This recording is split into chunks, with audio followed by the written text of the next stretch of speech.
இன்றைக்கு பிரசங்கம், அதாவது நம்பி தலைப்பு ஒரு நாள் வரும், நம்பி ஏமாந்தவர்கள் அப்படின்னு ஒரு தலைப்பின் கீழே பேசலான்னு சொல்லி இந்த வாரம் ஃபுல்லாக, அது போன வாரத்துலேயே அந்த ஒரு தூதுக்கு பிரசங்கத்துக்கு தலைப்பு கிடச்சி, அதனால அது ஃபுல்லாக தியானமாக இருந்துச்சு. ஆதி ஆமத்திலேருந்து அப்படியே நம்பி ஏமாந்தவர்கள், அதாவது நம்பினாங்க ஆனால் என்ன செய்துட்டாங்க, ஏமாந்துட்டாங்க. அவங்க ஏன் அவங்க நம்பிக்கையே நிறைவேறல. கர்த்தரை நம்புகிறவன் செழிப்பான்னு சொல்லி, நான் நம்புறது அவராலே வரும் அப்படின்னு சொல்லியிருக்கேன். ஆனால் அது ஏன் கிடைக்காம போச்சு அப்படின்னு சொல்லி பேசலான்னு நினச்சேன். ஆனால் இன்றைக்கு காலையில் அதுக்காக டைரி எடுத்த போது ஆண்டவருடைய கிருபையினால் ஏற்கனவே ஒரு ஸ்வீட்டாக ஒரு சின்ன பிரசங்கம் பண்ண முடியாட்டமா அப்படின்னு ஒரு சின்ன மைண்டில் என்ன ஒரு தாக்கம் இருந்துச்சு. அப்போ ஆண்டவர் ஒரு சிம்பிள் ஒரு சின்ன பிரசங்கம், நமக்கு டைமு நிறைய இருக்குது, பேசலாம், நம்ம ஜனங்கள் தானே. ஆனால் ஒரு சின்ன பிரசங்கம், குட்டி பிரசங்கம். அல்லேலூயா. உலகத்தை எடுத்து பார்த்தீங்கன்னா அதை எப்படி சொல்லலாம், இன்றைக்கி உலகத்தில் தகுதிகள் எதிர்பார்க்குறாங்க, அழகு எதிர்பார்க்குறாங்க, படிப்பு எதிர்பார்க்குறாங்க, அந்தஸ்து எதிர்பார்க்குறாங்க. அதனால தானே அதை செய்ய வேண்டியது இருக்குது. அல்லேலூயா. இன்றைக்கி பார்த்தீங்கன்னா ஒரு பேங்க் எடுத்து பார்த்தீங்கன்னா, இன்றைக்கி பேங்க்லலாம் வேலைக்கு இருக்கிறவங்க ஒரு பர்சனாலிட்டி, அதாவது ஒரு விதமான ஒரு தோற்றத்துக்கு கூட ஒரு நல்ல இது பார்க்குறாங்க. அதெல்லாம் இல்லைன்னு என்ன செய்ய முடியாது, சொல்ல முடியாது. விமான பணிப்பெண்கள் பாருங்கள், நீங்கள் நினைக்கிற மாதிரி விமான பணிப்பெண்கள்லாம் எல்லாரும் போய் என்ன செய்ய முடியாது, வேலைக்கு போக முடியாது. ரொம்ப பெருசாக கருப்பாக, நான் தப்பாக சொல்கிறேன்ல, கருப்பாக இருக்கிறவங்களாம் ரொம்ப அந்த பணிப்பெண்ணில் அமர்த்தப்படுறது போல் சொல்ல முடியாது. ஒருவேளை வெஸ்டர்ன் கண்ட்ரிகளில் இருக்கலாம், ஆனால் நம்ம தேசத்தில் இருக்கிற இதுகளில் பார்த்திங்கன்னா, அதுவும் நல்ல வெளிநாடுகளில் உள்ள சில இதுகளெல்லாம் பார்த்திங்கன்னா அவ்வளோ அழகுள்ளவங்க, ஒரு 30-35 வயசுக்கு உட்பட்டவங்க தான் என்ன செய்கிறாங்க, மேக்சிமம் நியமிக்கப்படுறாங்க. அவங்கெல்லாம் பார்க்குறாங்க. இதெல்லாம் எதன்னா ஒரு தகுதியின் அடிப்படையில் இன்றைக்கு இருக்கிறது. தகுதியின் அடிப்படையில் தான் எல்லாமே என்ன செய்யுது இருக்குது. அது என்ன சொல்லலாம், போலீஸ் வேலை, மிலிட்ரி வேலைக்கெல்லாம் எல்லாரும் போய் என்ன செய்ய முடியாது, போக முடியாது. ஒரு இப்படி போகிற ஒரு ஆள் நான் போலீஸ் வேலைக்கு வரேன்னா ஏற்றுக்குவாங்களா? உடல் தகுதின்னு ஒன்று வச்சுருக்கிறாங்க. என்ன தகுதி வச்சுருக்கிறாங்க? உடல் தகுதி, கல்வி தகுதி, இப்படி நிறைய தகுதிகள் என்ன செய்திருக்கிறாங்க, வைத்திருக்கிறாங்க. புரியுதா உங்களுக்கு? தகுதியே இல்லாமல் ஒன்றுமே இல்லாமல் இருக்கிறதுக்கு இனி உள்ள காலம் ரொம்ப இருக்காது. முன்னொரு காலத்தில் எடுத்து பார்த்தா அரசியல் தான், 3ஆம் வகுப்பு படிச்சுட்டு கூட கல்வி அமைச்சராக இருக்கலாம். அது நம்ம தேசத்துக்குரியது. ஆனால் இப்போ பார்த்தீங்கன்னா இந்த தகுதியின் அடிப்படையில் தான் இருக்குது. இன்றைக்கு நம்முடைய பிரசங்கம் இந்த அடிப்படையில் தான் இருக்கும். அல்லேலூயா. யார் எந்த தகுதி இழந்து எந்த தகுதிக்குரியவளாக இல்லாமல் நான் என்னுடைய வாழ்க்கையில் கஷ்டப்படுறேன் அப்படின்னா ஒன்றும் கவலைப்படாங்க. இந்த உலகமும் கூட சகோதரர் பாசம் கூட தகுதியின் அடிப்படையில், பணம் இருக்கிறவங்கள நேசிக்கிறாங்க, அழகு இருக்கிறவங்கள நேசிக்கிறாங்க, அந்தஸ்து இருக்கிறவங்கள நேசிக்கிறாங்க. இப்படி அந்தந்த தகுதிக்கு தக்க அவங்க என்ன செய்கிறாங்க, நேசிக்கக்கூடிய, விரும்புகிற, ஏற்றுக்கொள்ளக்கூடிய பகுதிகள் என்ன செய்யுது இருக்குது. ஆனால் வேதம் அதுக்கு அப்பாற்பட்ட விதத்தில் இன்றைக்கு நமக்கு ஒரு சத்தியத்தை நினைவூட்டுகிறது. சங்கீதங்களின் புஸ்தகம் 136 23வது வசனத்தை வாசித்து, சங்கீதங்களின் புஸ்தகம் 136 23 வாசித்து தேவனுடைய அன்பின் ஒரு சின்ன ஆழத்தை கொஞ்சம் அறிந்து கொள்ளும். வாசிங்க. நம்முடைய தாழ்வில் நம்மை நினைத்தவரை துதியுங்கள், அவர் கிருபை என்றும் உள்ளது. நம்முடைய தாழ்வில் நம்மை நினைத்தவரை துதியுங்கள், அவர் கிருபை என்றும் உள்ளது. ஒரு 7 பேருடைய தாழ்வில் கர்த்தர் நினைத்ததை குறித்து சுருக்கமாக பேச போகிறோம். அல்லேலூயா. பெரிய பிரசன். தாழ்வில் நினைத்தவர். தலைப்பினது தாழ்வில் நினைத்தவர். மனிதர்களால் நீங்கள் எப்படி வேணால் தாழ்த்தப்பட்டிருக்கலாம், எப்படி வேணால் அற்பமாக எண்ணப்பட்டிருக்கலாம். ஏறக்குறைய நம்மெல்லாம் உயர்த்தப்பட்ட இடத்துல இருக்கிறோம். அல்லேலூயா. ஆல்ரெடி நம்ம இனி உயர்த்தப்படணுங்கிறது ஒரு பகுதியில் இருக்கலாம். ஆனால் ஆல்ரெடி நம்ம எல்லாவற்றிலும் ஆண்டோடைய கிருபையினால இப்போ அதை நம்ம நினைவு கூற போகிறோம். இன்றைக்கு வேதத்திலிருந்து யாரெல்லாம் எப்படிப்பட்ட தாழ்வான இடத்துலேருந்து தேவன் எப்படி உயர்த்தினார், முழு வேத புஸ்தகம் அதுக்கு சாட்சி. அதில் ஒரு 7 பேரை வேறு பிரிக்கிறோம். நம்முடைய தாழ்வில் நம்மை நினைத்தவரை துதியுங்கள், அவர் கிருபை என்றும் உள்ளது. யாருடைய வாழ்க்கையில் என்னென்ன தாழ்வுகள் இருந்தது, எந்தெந்த தாழ்வின் அனுபவத்தில் கர்த்தர் எப்படி எடுத்து எப்படி உயர்த்தினார், ஃபுல் விளக்கம் இருக்காது, ரொம்ப சிம்பிளாக புரிகிற அளவுக்கு இருக்கும். அல்லேலூயா.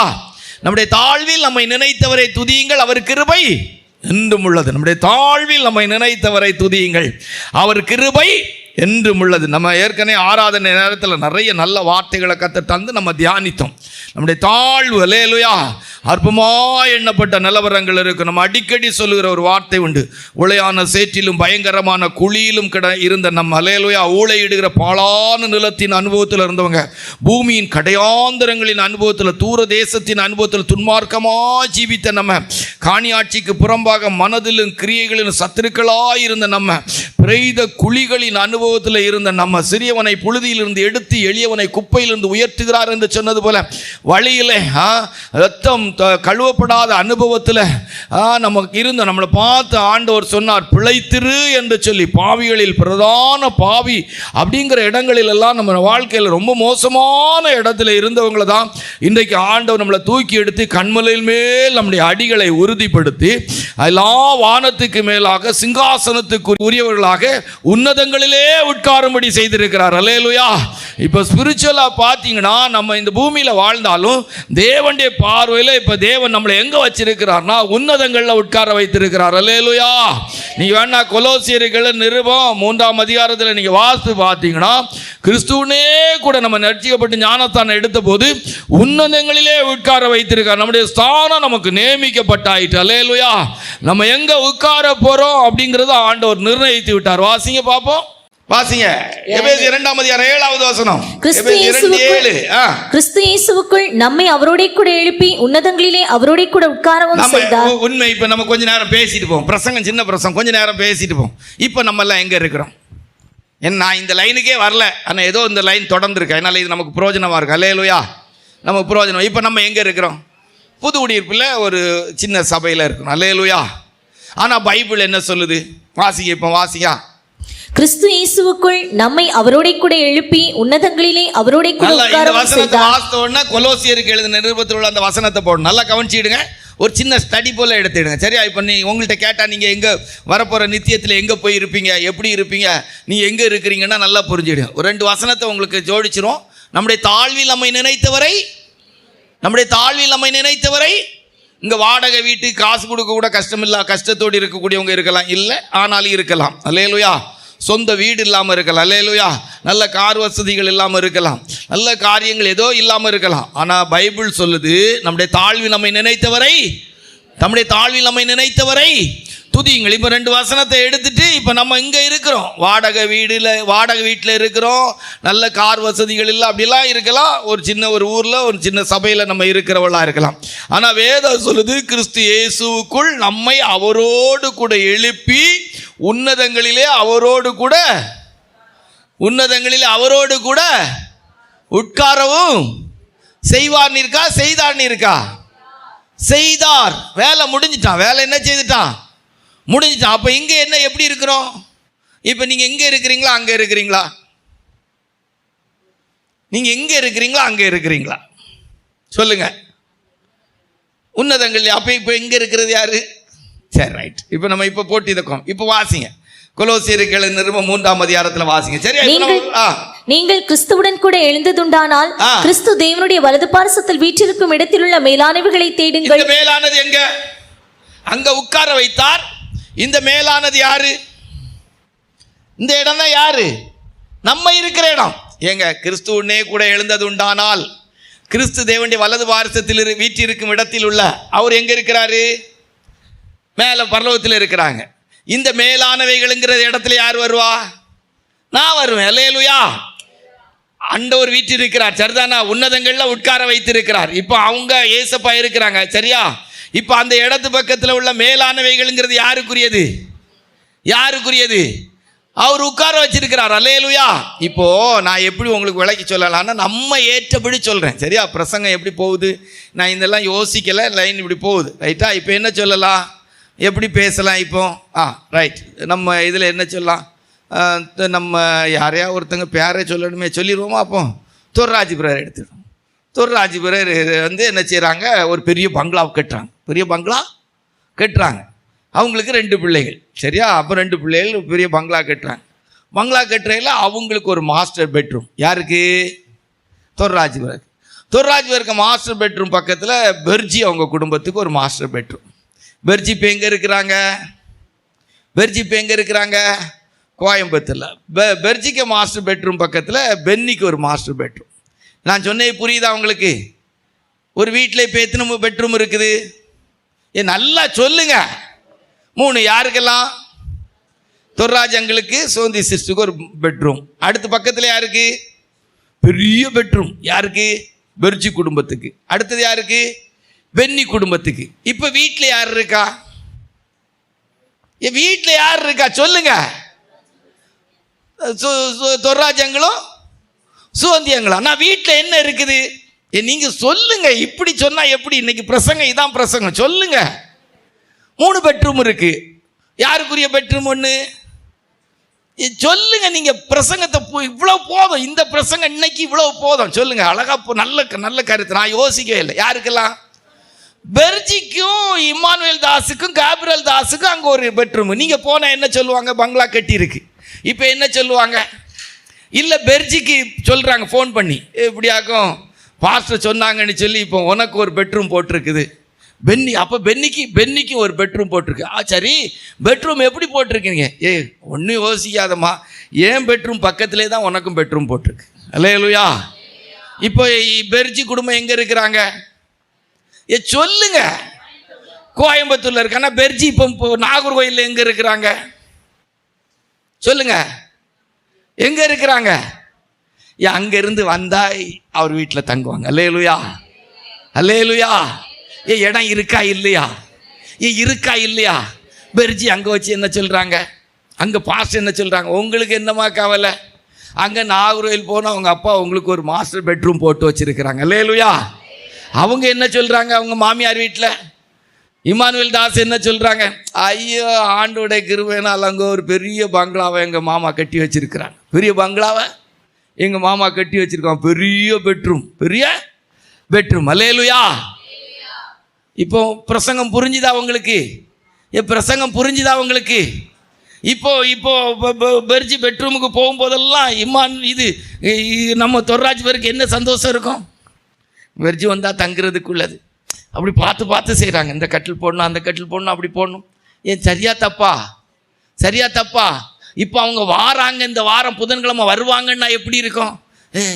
ஒரு ஆளை வச்சா அது க்ளீன் பண்ணி எடுத்து வை, வந்தோடனே அவங்களுக்கு பார்க்குறதுக்கு நல்லா இருக்கணும். பார்க்குறதுக்கு இந்த வேலை தான் அங்கே நடந்துட்டு இருக்கு. அல்லேலூயா. இந்த வேலை தான் அங்கே நடந்து முடிஞ்சிருக்கு. அல்லேலூயா. நம்முடைய தாழ்வில் நம்மை நினைத்தவரை உன்னதங்களிலே உட்கார வைத்தாரா. மேலானவைகளை நாடுங்கள். இப்போ இப்படி ஒரு வீட்டை கட்டி வச்சா பெர்ஜி, இம்மானுவேல் தாஸ், காபிரியல் தாஸ் என்ன நினைப்பாங்க? எப்போ போகலாம், எங்க எப்போ லீவு கிடைக்கும், எப்போ போகலாம்.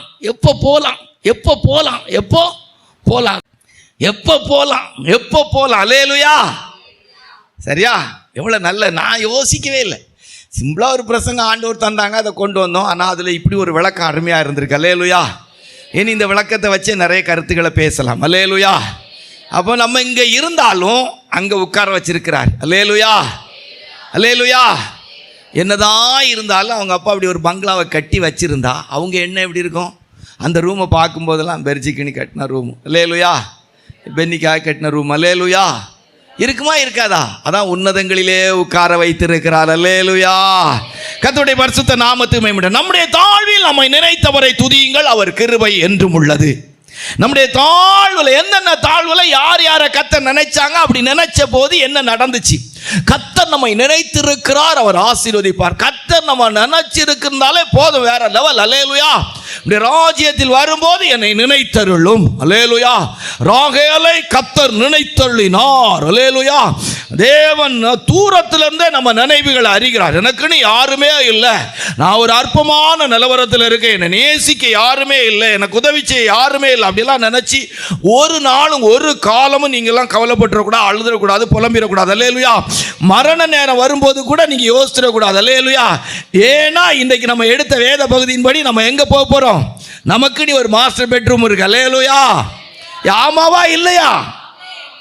நான் போய் உங்களுக்காக ஒரு வாசஸ்தலத்தை ஆயத்தம் பண்ணின பின்பு நான் இருக்கிற இடத்துல நீங்களும் இருக்கும்படிக்கு நான் வந்து, நம்ம வேலை அங்கே கட்டட வேலை நமக்குள்ளே வேலை முடிஞ்சோன்னு நம்ம போயிடுவோம். அல்லேலூயா. கிரக பிரதிஷ்டை நம்ம ரூம் பிரதிஷ்டைக்கு அங்கே இருப்போம். அல்லேலூயா. Praise the Lord. கர்த்தருடைய பரிசுத்த நாமத்துக்கு மகிமையுண்டாகட்டும். சரி, நம்முடைய தாழ்வில் நம்மை நினைத்தவரை துதியுங்கள், அவர் கிருபை. யார் வாழ்க்கையில் என்னென்ன தாழ்வு இருந்துச்சு, எப்படி கர்த்தர் தூக்கி எடுத்தாங்க அப்படின்னு சொல்லி ஒரு 7 விஷயம். முதலாவது, நம்ம எப்பவுமே அந்த ஆரம்பம் போல எப்படி மனம் திரும்புதல், ஞானஸ்தானம், பரிசுத்தாவின் அபிஷேகம் அப்படின்னு சொல்லி ஒரு லைன் பிடிச்சி போவோமோ, அதே போல் ஃபஸ்ட்டு பாவத்தின் அடிமைத்தனத்திலிருந்து கர்த்தர் நம்மை விடுதலையாக்கின அனுபவத்துக்கு எடுத்துக்கொள்ளலாம். சரியா? இப்போ அதுக்கு முதல் வேத பகுதி வேதத்தில் வாசிக்கும் போது யாத்திராகமம் 6ஆம் அதிகாரம் 5வது வசனம். யாத்திராகமம் 6:5. எகிப்தியர் அடிமைக்குள்ளுகிற இஸ்ரவேல் புத்திரரின் பெருமூச்சையும் நான் கேட்டு என் உடன்படிக்கையை நினைத்தேன். அப்போ நல்லா கவனிச்சிடுங்க. நல்லா கவனிச்சா முதல்ல நம்முடைய தாழ்வில் நம்ம நினைத்தவரை துதிங்கள்னு சொன்னா, இஸ்ரவேல் ஜனத்துடைய தாழ்வுல கர்த்தர் நினைத்தார். 400 வருஷம் அடிமைத்தனம். எத்தனை வருஷம் அடிமைத்தனம்? 400 வருஷம் அடிமைத்தனம். எழுத்தின்படியே அவங்க ஒரு அடிமையா மாற்றப்பட்டாங்க. எழுத்தின்படி அடிமைகளாய் மாற்றப்பட்டு வேதனைக்குரிய இடம். ஒரு வரிசையில் அவங்களுடைய வாழ்க்கையின் வேதனையை பற்றி உங்களுக்கு சில கருத்துக்களை சொல்றோம். யாத்திராகமம் 5ஆம் அதிகாரம் 11வது வசனத்தை வாசித்தால், யாத்திராகமம் 5:11 வாசிங்க. நீங்களே போய் உங்களுக்கு அகப்படுகிற இடங்களில் வைக்கோல் சம்பாதியுங்கள், ஆனாலும் உங்கள் வேலையில் ஒன்றும் குறைக்கப்படுவதில்லை என்று பார்வோன் சொல்லுகிறார் என்றார்கள். ஆமா, முன்னால இருந்ததை விட வேதனை, முன்னால இருந்ததில் விட முன்னால வைக்கலாது கொடுத்தாங்க, இப்போ வைக்கல் கூட கொடுக்கல. அடிமைத்தனத்தினுடைய அனுபவம், கஷ்டம், வேதனை. அந்த பார்வோனுடைய ஆளோட்டிகளால் எகிப்துல ஜனங்கள் கஷ்டப்படுறாங்க. விடுதலைக்கு ஏதுவாக மோசேயை கொண்டு தேவன் செயல்பட்ட போது முன்னால இருந்ததை விட கஷ்டம் கூடுதலாக. அடுத்தது வாசிங்க. யாத்திராகமம் 5ஆம் அதிகாரம் 12வது வசனத்தை வாசித்தால், யாத்திராகமம் 5:12 வாசிங்க. அப்பொழுது வைக்கோலுக்கு பதிலாக தாளடிகளை சேர்க்கும்படி ஜனங்கள் எகிப்து தேசம் எங்கும் சிதறி போனார்கள். ஆமா, சிதறடிக்கப்பட்டாங்க. முன்னால இருக்கிறத வச்சு அவங்க செங்கல் அறுத்து எடுத்து அந்த கட்டட வேலையை செய்யக்கூடிய இடம் இருந்ததுன்னா இப்போ சிதறடிக்கப்பட்டாங்க.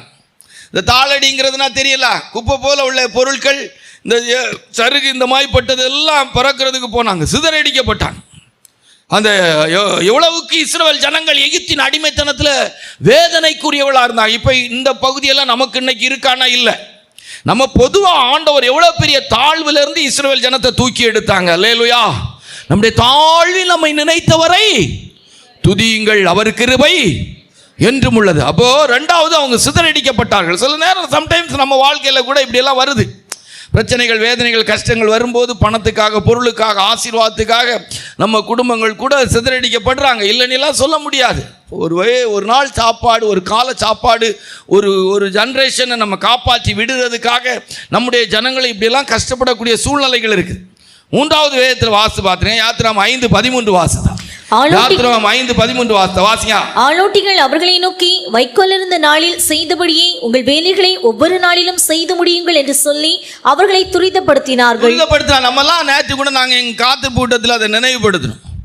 வெளிநாட்டில் இருக்கிறவங்களாம் நல்லா சந்தோஷமா இருக்கிறாங்க, இந்த கை நிறைய சம்பாதிக்கிறதுனால ரொம்ப நல்லா இருக்கிறாங்க, அப்படியெல்லாம் கிடையாது. அல்லேலூயா. ஆமாம், உங்களுக்கு சந்தேகம் இருக்குமா? நம்முடைய மத்தியில் இருக்கிற தம்பி மகிமன்ட்ட போகும்போது கேளுங்க. அவங்க வெளிநாட்டுக்கு போயிட்டு வந்தாங்க, வெளிநாடு எப்படி இருந்துச்சு, அங்கே போய் நீங்கள் என்ன கஷ்டப்பட்டீங்க, ஏன் வெளிநாட்டுக்கு திருப்பி போக விரும்பலைங்கிறத அவங்கள்ட்ட கேட்டு நீங்கள் அறிஞ்சிக்கிட்டீங்கன்னா நல்லாயிருக்கும். அல்லேலூயா. ஆமாம், துரிதப்படுத்தினார்கள். கொடுக்குற சம்பளம் சும்மா ஒன்றும் கொடுக்க மாட்டாங்க. அல்லேலூயா. இல்லை, வெளிநாடுகளில் சில நாடுகளில் இந்த கவர்மெண்ட்டில் வேலை செய்கிறவங்க, சில கம்பெனிகளில் சில முக்கியமான பொறுப்பில் இருக்கிறவங்களுக்கு சகல வசதிகள் இருக்குது. அதுக்கு கீழே இருக்கிறவங்கெல்லாம் சாதாரணமாக ரொம்ப கஷ்டப்பட்டு தான் இன்னைக்கு சம்பாதிக்கிறாங்க. அல்லேலூயா. ஆமாம், நம்ம ஆட்களில் சிலர் நர்ஸாக போயிருப்பாங்க, நர்ஸாக போனவங்க நர்ஸாக வேலை செய்வாங்கன்னு இருக்காங்க. வண்டி தள்ளி, அது தப்பு கிடையாது, அவ்வளோ சிரமப்பட்டு தான் இருக்க வேண்டியிருக்கும். அல்லேலூயா. ஒரு 60,000 ரூபா 70,000 ரூபா சம்பாதிக்கிறதுக்கு அவங்க படாத பாடு இருக்கும், வேறு வழி இருக்காது. கூட துரிதப்படுத்தினார்கள், கஷ்டப்படுத்தினாங்க. ஆளோட்டிகள் அவ்வளோ கஷ்டப்படுத்தினாங்க, இருக்கிறத விட வேலை கூடுதலாக கொடுத்து கஷ்டப்படுத்தினாங்க. இப்போ இங்கே பார்த்தீங்கன்னா ஒரு 20,000 ரூபா நர்ஸ் வேலை கொடுத்தாங்கன்னா அந்த 20,000 ரூபாய்க்கு அவங்கள வச்சு சக்கையாக புழிஞ்சிருவாங்க. நம்ம ஆட்கள்லாம் போகிறாங்க, சில இடங்களில் சோமுல அனுப்பி படுத்துக்கிட்டாங்க நர்ஸ் வேலைக்கு போயிட்டு. அப்படி நம்ம ஆட்களில் சிலர் என்ன செய்கிறாங்க, டாக்டரு பார்த்து சரிம்மா பரவாயில்ல, நீ வேலை செய்யாட்டாலும் பரவாயில்ல, அட்டண்டன்ஸுக்காவது வந்தியே படுத்துக்கம்மா, ஒரு ரூமில் போய் வேணாலும் படுத்துக்க அப்படிங்கிறாங்க. இப்படி நம்ம ஆட்கள் அது சில நேரம் ஏன்னா சம்பளம் அவ்வளோதான் கொடுக்குறாங்க, அதுக்கு மேலே அவங்க வேலையை என்ன செய்ய முடியாது. இங்கே துரிதப்படுத்தினார்கள். என்ன செய்தார்கள்? துரிதப்படுத்தினார்கள். மாநகராட்சியிலே பார்த்தீங்கன்னா வேலையை கொடுத்துட்டு துரிதப்படுத்துவாங்க. நம்ம ஆட்கள் போகிறது கொஞ்சம் லேட்டாக போவோம், ஆனால் அங்கே போகிற பிற்பாடு அங்கே ஒன்றுமே செய்ய முடியாது. துரிதப்படுத்துவார்கள், துரிதப்படுத்துனாங்க. நம்ம இதில் நம்ம சமையலில் சில நேரம் நம்ம சிஸ்டர்ஸ்ட்டை கொஞ்சம் துரிதப்படுத்தா போதும், டென்ஷன் ஆயிடுவாங்க, ஒன்றுமே இருக்காது. லைட்டர் எடுத்துகிட்டு வேறு எங்கேயாவது போய் பற்ற வைக்க நிற்பாங்க. நம்ம இல்லை அடுப்புன்னா இருக்குன்னு சொல்ல வேண்டிய நிலவரம். துரிதப்படுத்தினார்கள். இதெல்லாம் பார்த்தீங்கன்னா சில நேரம் டென்ஷன் படுத்துறது. நான் சொல்கிற அர்த்தம் புரியுதா உங்களுக்கு? நம்முடைய தாழ்வில் நம்மை நினைத்தவரை ஆமாம் துதியுங்கள், அவர் கிருபை என்றும் உள்ள ஒரு சிலர்லாம் வேலை ஸ்தலத்திலேருந்து வந்த பிற்பாடு கூட டென்ஷன் போகாது. வந்த பிற்பாடு அந்த அந்த ஒரி துரிதப்படுத்தின ஒரி இருக்கும். சில நேரத்தில் ஆட்கள் காலையில் எழுந்திரிச்சு வேலையை செய்ய ஆரம்பித்து சமையல் முடித்த பிற்பாடு கூட அந்த ஒரினஸ் போகாது. அப்படி ஒரு மாதிரி ஒரு வேகத்திலே தான் இருப்பாங்க. அவங்களுக்கு அந்த கஷ்டம் தெரியாது அப்படிம்பாங்க. இப்போ நம்மளை மாய்ப்பட்ட சோம்பேறி கூட்டத்துக்கு இந்த வேதனைகள் தெரியாது. உங்களை மாய்ப்பட்ட கஷ்டப்படணும். இப்போ துரிதப்படுத்தினாங்க, அப்போ டென்ஷன் படுத்தினாங்க. என்ன செய்தாங்க? ஆமாம், கொண்டு வாங்க, அதை கொண்டு வாங்க, இதை கொண்டு வாங்கன்னா கையும் காலும் ஓடாது. கையும் காலம் என்ன செய்யாது? அப்படி நம்முடைய தாழ்வில் என்ன கஷ்டத்தில் இருந்த இஸ்ரவேல் ஜனத்தை எகிப்தின் அடிமைத்தனத்திலிருந்து கர்த்தர் உயர்த்தினார். அல்லேலூயா. அந்த சங்கீதத்திலே நீங்கள் பார்த்தீங்கன்னா அழகாக அதுதான் சொல்லியிருக்கோம். சங்கீதம் 136 கூட நம்ம பேசுகிற அந்த வார்த்தைகள் எல்லாம் அங்கே வரும். நீங்கள் வாசித்து பார்த்தீங்கன்னா அந்த 24வது வசனத்தை வாசிங்க. நம்முடைய சத்துருக்களின் கையிலிருந்து நம்மை விடுதலை பண்ணினவரை, நம்முடைய சத்துருக்களின் கையிலிருந்து நம்மை விடுதலை பண்ணினவரை துதியுங்கள். 4வது எகிப்தின் அனுபவத்தை குறித்து சொன்னா, எகிப்து எப்படிப்பட்ட இதுன்னு சொன்னா வேதத்தில் வாசிக்கும் போது யாத்திராகமம் 5ஆம் அதிகாரம் 14வது வசனத்தை வாசித்தா. 5ஆம் அதிகாரம் 14வது வசனத்தை வாசிங்க. பார்வோனுடைய ஆளோட்டிகள் இஸ்ரவேல் புத்திரர் மேல் வைத்த அவர்களுடைய தலைவர்களை நோக்கி, செங்கல் வேலையில் நீங்கள் முன் செய்தது போல நேற்றும் இன்றும் ஏன் செய்யவில்லை என்று கேட்டு அவர்களை அடித்தார்கள். அடிச்சாங்க. வேலை குறைவா செய்றீங்க, அடி. எப்படி அடி? நல்ல அடி. நம்முடைய தாழ்வில் நம்மை நினைத்தவரை. இன்னைக்கெல்லாம் கம்பெனிகளில் பாருங்கள், ஒரு ப்ராஜெக்ட் கொடுத்துறாங்க.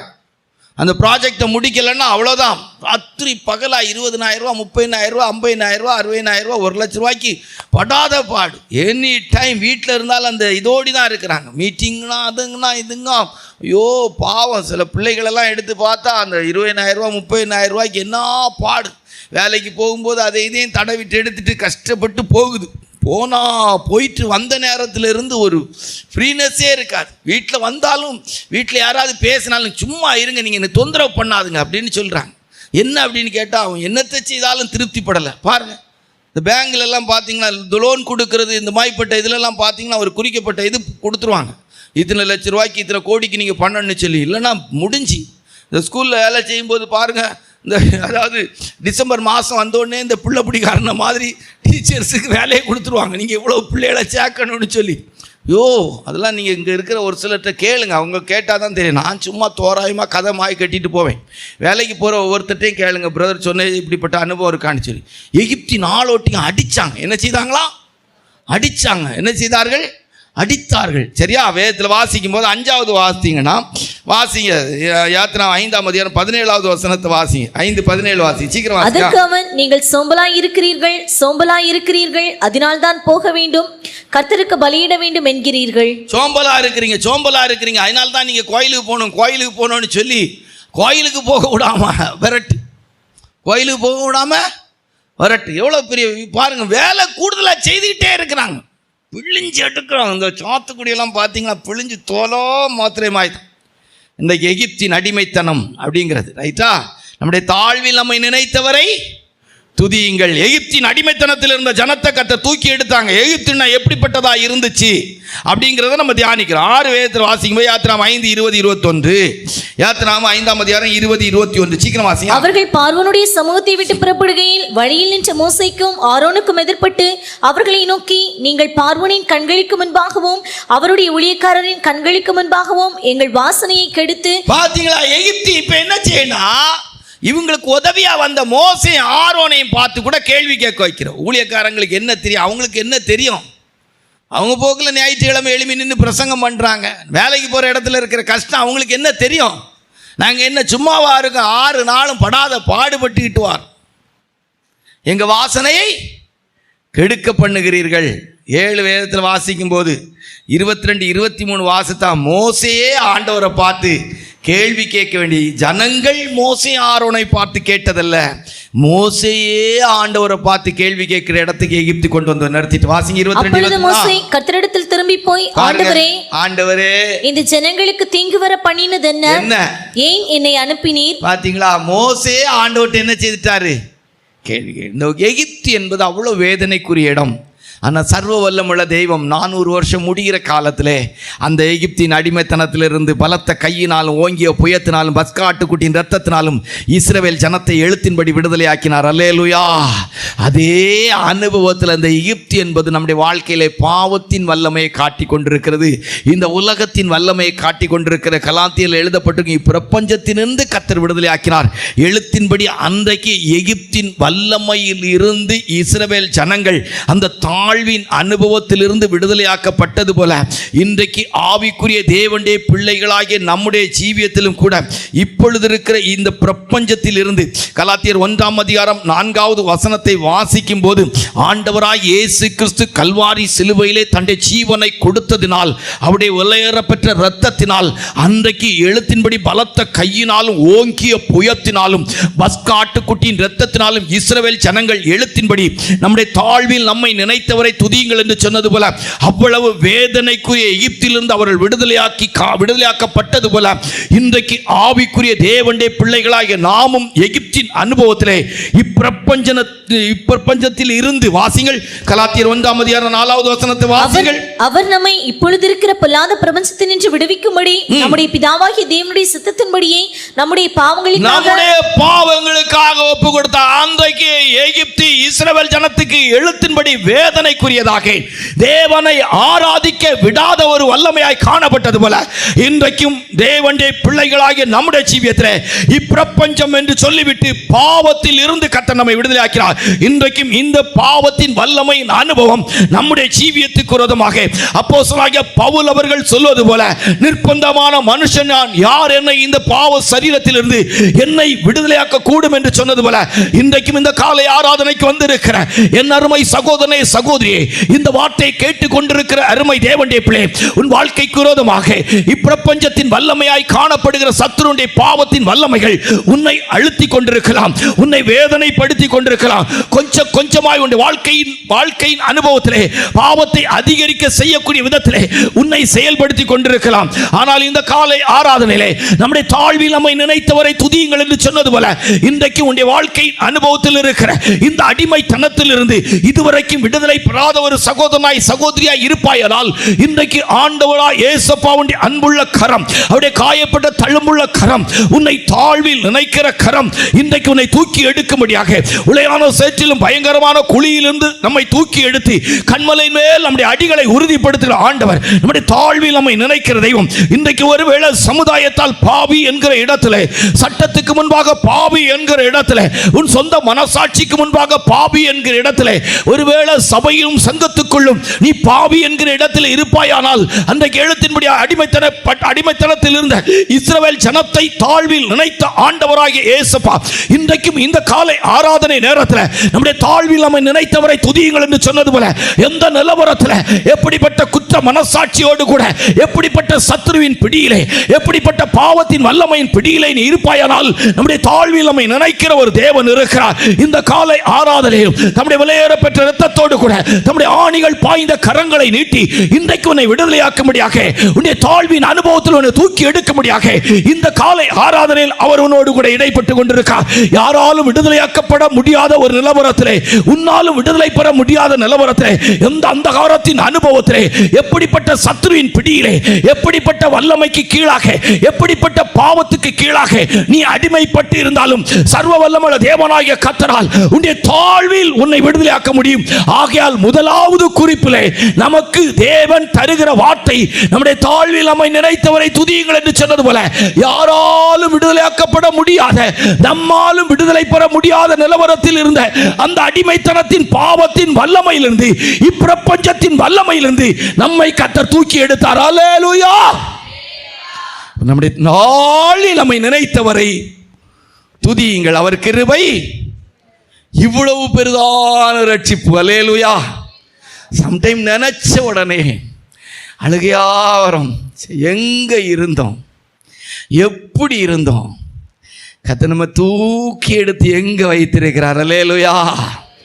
உன்னதங்களிலே உட்கார வைத்திருக்கிறார். அல்லேலூயா. ரெண்டு, யார எந்த தாழ்வில் எப்படி நினைச்சாங்க, எப்படி தூக்கி எடுத்தாங்க. சரியா? வாசிப்போம். 1 சாமுவேலின் புஸ்தகம் 1ஆம் அதிகாரம் 6-7 அன்னாளின் வாழ்க்கை. அன்னாளின் தாழ்வில் கர்த்தர் தூக்கி எடுத்தார். 1 சாமுவேல் 1ஆம் அதிகாரம் 6-7 தாழ்வில் நினைக்கிறதை வாசிங்க. கர்த்தர் அவள் கர்ப்பத்தை அடைத்தபடியினால் அவளுடைய சக்களத்தை. காலை வேளையில நீங்க கேட்ட பிரசங்கம், அதாவது கேட்ட வார்த்தை, கர்த்தர் அவள் கர்ப்பத்தை அடைத்திருந்தபடியால். அடைச்சி வச்சது யாரு? சில விஷயத்துலலாம் ஆண்டவர் எல்லாம் பார்க்கும்போது எனக்கு ரொம்ப ஆச்சரியமாக இருக்கும். அவரை தவிர வேறு எதுவுமே இந்த உலகத்தில் கிரேட் ஹீரோ எதுக்குமே லாயக்கு இல்லைங்க. அவர் மட்டும்தான் எல்லாவற்றுக்கெல்லாம். அல்லேலூயா. எல்லாவற்றையும் எல்லாவற்றால் நிரப்புகிற தெய்வம். அவர் மூலமாய் அவருக்கென்று அவரால் அப்படின்னு ஒரு வார்த்தை இருக்கும். அல்லேலூயா. அப்படி பார்க்கும்போது அடைச்சி வச்சிருக்கிறாரு. இப்போ அன்னாள் போகிற பாதையை பாருங்க, வாசிங்க. கர்த்தர் அவள் கர்ப்பத்தை அடைத்தபடியினால் அவளுடைய சக்களத்தை அவள் துக்கப்படும்படியாக அவளை மிகவும் விசனப்படுத்துவாள். பாருங்க, அவளுடைய தாழ்வை பாருங்க, துக்கப்படும்படி. இந்த விசனப்படுத்தினாள்ங்கிற வார்த்தைக்கு நம்ம ஊர்ல இருந்து நம்ம ஊர் பாஷையின் படி சொன்னா என்ன? கோவப்படுத்தினான். சும்மா, அதாவது துக்கப்பட்டு கோவப்படுற சிலரை பாருங்க, எரிச்சல் மூட்டுவாங்க பார்த்தீங்களா? சிலர் சும்மா இருக்கவே மாட்டாங்க, உங்களை எரிச்சல் மூட்டிக்கிட்டே இருப்பாங்க. சில இடங்களில் சில சகோதரிமார், சில புருஷமாரை எரிச்சல் மூட்டிக்கிட்டே கொஞ்ச நேரம் சும்மா இருமாம்பாங்க. என்ன கொஞ்ச நேரம் சும்மா இருக்குது அப்படின்னு சொல்லி எரிச்சல் மூட்டி கடைசியில் அவரு நமக்கு வேண்டாம். அல்லேலூயா. அதே மாதிரி சில சகோதரர்களும் அப்படி செய்வாங்க. இப்போ சகோதரிமார் மட்டும் இல்லை, மெஜாரிட்டி 70% சகோதரிமார், மைனாரிட்டியாக சகோதரர், அப்படி தான் வைக்க முடியும். இப்போ மெஜாரிட்டி யார் தான் நமக்கு? எப்போவுமே நமக்கு யார் தான் கூடுதலாக இருப்பாங்க? பெண்கள் தான் கூடுதலாக இருப்பாங்க. அப்போ அப்படி இது இந்த இடத்துல வரும்போது சக்களத்தி நம்ம சொல்கிறது போல் 2 மண்டே ஒன்றாக்கலாம், 2 கொண்டே ஒன்றாக்க முடியாதுன்னே மாதிரி அடிக்கடி நம்ம சொல்கிற வார்த்தை. எல்கானா 2 வண்டியையும் அழகாக சமாளித்து கொண்டு போகிறார். ரொம்ப ஞானமாக போகிறார் எல்கானா. ஆனால் அங்கே 2 வண்டி இருக்குது, 2 மண்டை, 2 கொண்டை. 2 கொண்டைக்கு இடையில என்னது? ஆமாம், பெண்ணினாள் எப்போ பார்த்தாலும் அண்ணாளை குத்தி குத்தி குத்தி பேசி என்ன சொன்னாங்கன்னு தெரியாது. பாவம் அந்த சகோதரி. வேதத்தில் சொல்லப்பட்டிருக்குது, விசனப்படுத்தப்பட்டாள். அடுத்த வசனத்தை வாசிங்க. அவள் கர்த்தருடைய ஆலயத்திற்கு போகும் சமயத்தில் அவன் வருஷந்தோறும் அந்த பிரகாரமாய் செய்வான். இவள் அவளை மனமடிவாக்குவாள். அப்பொழுது அவள் சாப்பிடாமல் அழுது கொண்டிருப்பாள். விசனப்படுத்துறது, கோவப்படுத்தி சண்டையை உண்டாக்குறதுக்கு செயல்படுவாங்க. அடுத்தது பார்த்தா இப்ப என்ன செய்வாங்களா? மனவடி உண்டாக்குவாள். அதாவது மனக்லேசம் ஆயிட்டான். அவளை சோர்ந்து போய் சாப்பிடக்கூட விருப்பம் இல்லாமல். சிலர் சொல்லுவாங்க பார்த்தீங்களா, எனக்கு ஒன்றும் சோறு வேண்டாம்.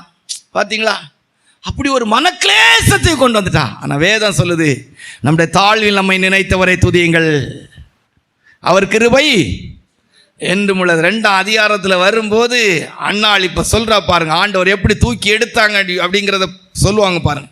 வேதத்தில் வாசி பார்த்தீங்கன்னா 2ஆம் அதிகாரத்தில் வாசிக்கும் போது 2ஆம் அதிகாரம் 3வது வசனத்தை வாசிங்க. இனி மேட்டிமையான பேச்சை பேசாதிருங்கள்.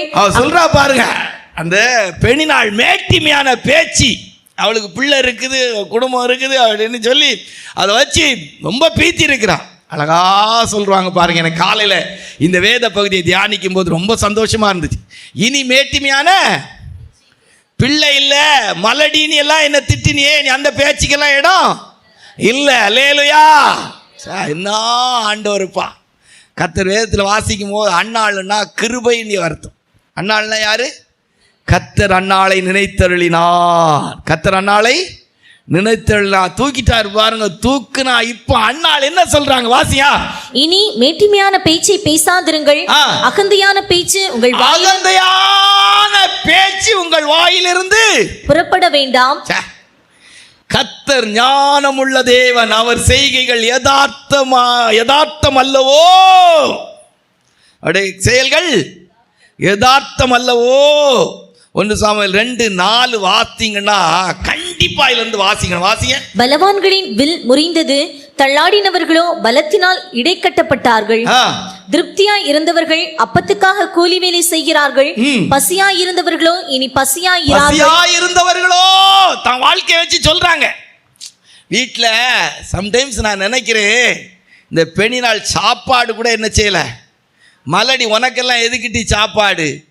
தின்னு கொழுத்து இருக்கிறதுனால தான் உனக்கு குழந்தையும் இல்லை அப்படின்னு சொல்லி இந்த வார்த்தை அவங்க உபயோகப்படுத்திருக்கிறத பார்க்கும்போது பசியாக இருந்தவர்களோ இனி நான் லைஃப் பாருங்க, நான் ஒரு லைஃப். சில நேரம் நம்ம சபைகள் அப்படி ஆத்மாக்கள் இல்லை. சில வீடுகளில் ஒரு வேளை சாப்பாடு கொடுக்காம எடுக்காம பசியாக இருந்தவர்கள் இனி பசியாகிறார்கள். அடுத்த வார்த்தை பாருங்க, வாசிங்க. மலடியாய் இருந்தவள் 7 பெற்றாள். 7 பெற்றது ஒண்ணுதான். நான் இப்பவுமே அவ சொல்லிட்டா எத்தனை பெற்றா? 7 பெற்றா. அநேகம் பிள்ளை பெற்றவள வளர்ச்சியப்பட்டாள். அல்லேலூயா. இன்றைக்கு இந்த காலை ஆராதனைக்கு வந்திருக்கிற தேவனுடைய பிள்ளை, ஒருவேளை மற்றவங்க மத்தியில் உன்னுடைய இல்லாமையின் அனுபவம், உன்னால முடியாதுங்கிற ஒரு அனுபவம், அண்ணாளால் இனி குழந்தை பெற முடியாது, இயலாமை. நான் வேதம் சொல்லுது, செத்து போன கர்ப்பம் உள்ளவளுக்கு கூட குழந்தையை கொடுக்க முடியும். அல்லேலூயா. சாராளின் கர்ப்பம் செத்து விட்டது, கர்த்தரோ அதிசயமாய் குழந்தையை பெற்றெடுக்க வைத்தார். அல்லேலூயா. பெண்ணினாள் இனி முடியாது, இனியெல்லாம் இவாலாம் எங்க பிள்ளை பெறுவா. அல்லேலூயா. ஒருவேளை இந்த காலை ஆராதனையில் நம்முடைய தாழ்வில் நம்மை நினைத்தவரை துதியுங்கள் என்ற வேத பகுதியிலிருந்து உங்களோடு பேச கர்த்தர் விரும்பினால், இவெல்லாம் எங்கள் பிள்ளையை கற்றுக் கெடுக்க போகிறா, இவளுக்கெல்லாம் என்ன நிர்வாகம் இருக்குது, இவங்கெல்லாம் என்ன கல்யாணம் நடக்க போகுது, இவங்கெல்லாம் என்ன கவலை. கர்த்தர் நம்மை நினைத்திருக்கிறார். அல்லேலூயா. அகந்தையான பேச்சுகள், பெருமையான பேச்சுகள், இழிவான உங்களை இழிவுபடுத்த விடக்கூடிய பேச்சுகள், உங்களை அற்பமான எண்ணத்து பேசக்கூடிய பேச்சுகள், ஒருவேளை உங்களை ஆசீர்வாதம் கர்த்தரை அடைச்சி வச்சிருப்பார். ஆனால் அன்னாளை கர்த்தர் நினைத்தள்ளினார். அல்லேலூயா. கர்த்தர் அன்னாளை நினைத்தள்ளினார். கர்த்தர் அன்னாளை நினைத்தள்ளினார். நம்முடைய தாழ்வில் நம்மை நினைத்தவரை துதியுங்கள், அவர் கிருபை என்றும் உள்ளது. ஒருவேளை இன்றைக்கும் கூட அன்னாளை போல ஒரு மனக்லேசம் உள்ள ஒரு ஸ்திரீயாக, மனக்லேசம் உள்ள ஒரு குடும்பமாக உங்கள் வாழ்க்கை காணப்பட்டு கொண்டிருக்கலாம். ஒருவேளை வேதனையோடு, துக்கத்தோடு, கண்ணீரோடு, கவலையோடு, புலம்பலோடு, சில விதமான நிந்தைகளின் அனுபவங்களில் சில மனிதர்கள் தங்களுக்கு இருக்கிற ஆசீர்வாதத்தில் இருந்து, தங்களுக்கு இருக்கிற நன்மைகளில் இருந்து உங்களை பார்த்து அற்பமாய் பேசக்கூடிய இடத்துல, உங்களை இழிவாய் பேசக்கூடிய இடத்துல, உங்க வாழ்க்கையின் இயலாமை பார்த்து, உங்க வாழ்க்கையில சில அடைப்பட்டிருக்கிற நிலவரத்தை பார்த்து உங்களை பேசக்கூடிய இடத்துல இருந்தா, இந்த காலை ஆராதனை நேரத்தில் கர்த்தர் உங்களை பார்த்து சொல்ல, உன்னுடைய தாழ்வில் நினைக்கிற நான் ஒருவர் இருக்கிறேன். அல்லேலூயா. நம்முடைய தாழ்வில் நம்மை நினைத்தவரை துதியுங்கள், அவர் கிருபை என்றும் உள்ளது. எல்லாராலும் மறக்கப்பட்டு, எல்லாராலும் வெறுக்கப்பட்டு, எல்லாராலும் புறக்கணிக்கப்பட்டு, எல்லாராலும் ஒதுக்கப்பட்ட ஒரு நபராக மனக்லேசத்தோடு, மனவேதனையோடு, எரிச்சல் மூட்டப்படுகிற விதத்தில் அற்பமாய் பார்க்கக்கூடிய இடத்துல இருப்பீரானால், இந்த ஆராதனை நேரத்தில் இந்த சத்தத்தை கேட்க என் அருமை சகோதரே, சகோதரி, உனக்காய் கர்த்தர் சொல்லுகிற வார்த்தை, நம்முடைய தாழ்வில் நம்மை நினைத்தவரை துதியுங்கள், அவர் கிருபை என்றும் உள்ளது. அன்றைக்கு கர்த்தர் அந்நாளை நினைத்தொழி அவளை உயர்த்தினது போல, இன்றைக்கும் சர்வ வல்லமுள்ள தேவனாகிய கர்த்தர் உங்களை உயர்த்த போதுமானவராயிருக்கிறார். அல்லேலூயா. 7வது வசனத்தை 6-7 வாசிங்க. சீக்கிரம் வாசிங்க. கர்த்தர் கொல்லுகிறவரும் உயிர்ப்பிக்கிறவருமாய் இருக்கிறார். அவரை பாதாளத்தில் இறங்கவும் அதிலிருந்து ஏறவும் பண்ணுகிறவர். கர்த்தர் தரித்திரம் அடைய செய்கிறவரும் ஐஸ்வர்யம் அடைய பண்ணுகிறவருமாய் இருக்கிறார். அவர் தாழ்த்துகிறவரும் உயர்த்துகிறவருமானவர். அவர் சிறியவனை புழுதியிலிருந்து எடுத்து எளியவனை குப்பையிலிருந்து உயர்த்துகிறார். எத்தனை பேர் விசுவாசிக்கிறீங்க? என் வாழ்க்கையின் தாழ்வில் என்னை நினைக்கிற ஒரு தேவன். ஒண்ணுமே இல்லை, இன்னைக்கு வாடகை வீட்டில் இருக்கேன்னு நினைச்சு கவலைப்படாங்க. தேவன் நம்ம நினைச்சிட்டா, நம்ம நினைக்கக்கூடிய நாட்கள் வரும்போது, அதாவது நமக்கு தரணும்னு நினைக்கக்கூடிய நாட்கள் வரும்போது, ஆட்டோமேட்டிக்கலி நம்ம எல்லாம் உடையவர்களாய் மாறிவிடும். அல்லேலூயா. அல்லேலூயா. இல்லைங்கிற வெறுமை எல்லாம் மாறப்போகிறது. எத்தனை பேர் விசுவாசிக்கிறீங்க? அந்நாளை போல ஒரு நாள் வரும், அன்றைக்கு என் வாழ்க்கையில் கர்த்தர் என்ன நினைப்பார். என் வாழ்க்கையில், என் குடும்பத்தில் அடைப்பட்டிருக்கிற, தடுக்கப்பட்டிருக்க எல்லா ஆசீர்வாதத்தையும் கர்த்தர் எனக்கு, என் குடும்பத்துக்கு, என் பிள்ளைகளுக்கும் கர்த்தர் தருவார். அல்லேலூயா. அதுக்கு ஒரு சில வருஷங்கள் ஆகலாம், ஆனால் கண்டிப்பாக கர்த்தர் என்ன ஆசீர்வதிப்பார். அல்லேலூயா. சிறியவனை புழுதியிலிருந்து எடுத்து எளியவனை குப்பையிலிருந்து உயர்த்துகிறார். இன்றைக்கு ஒரு சிறியவன், ஒரு எளியவன் என்கிற இடத்துல இருக்கிற உங்களை பார்த்து கர்த்தர் சொல்றார், கர்த்தர் நம்மை நினைத்து இருக்கிறார், அவர் ஆசீர்வதிப்பார் என்ற வார்த்தையின்படி உன் மேலே என் நினைவு இருக்கிறது. சீக்கிரமாய் நான் உன்னை ஆசீர்வதிப்பேன், நான் உன்னை உயர்த்துவேன். அல்லேலூயா. 3வது, யாரை நினைத்தார்? யாருடைய தாழ்வில் கர்த்தர் நினைச்சு அவங்கள தூக்கி ஆசீர்வதித்தார் அப்படின்னா வாசிங்க. நியாயாதிபதிகளின் புஸ்தகம் 11ஆம் அதிகாரம் 1வது வசனம். நியாயாதிபதிகள் 11:1-2 வாசிங்க. கிலியாத்தியனான எப்தா பலத்த பராக்கிரமசாலியாய் இருந்தான். அவன் பரஸ்திரியின் குமாரன் கிளையாத் அவனை பெற்றான். கிளையாத்தின் மனைவியும் அவனுக்கு குமாரர்களை பெற்றாள்.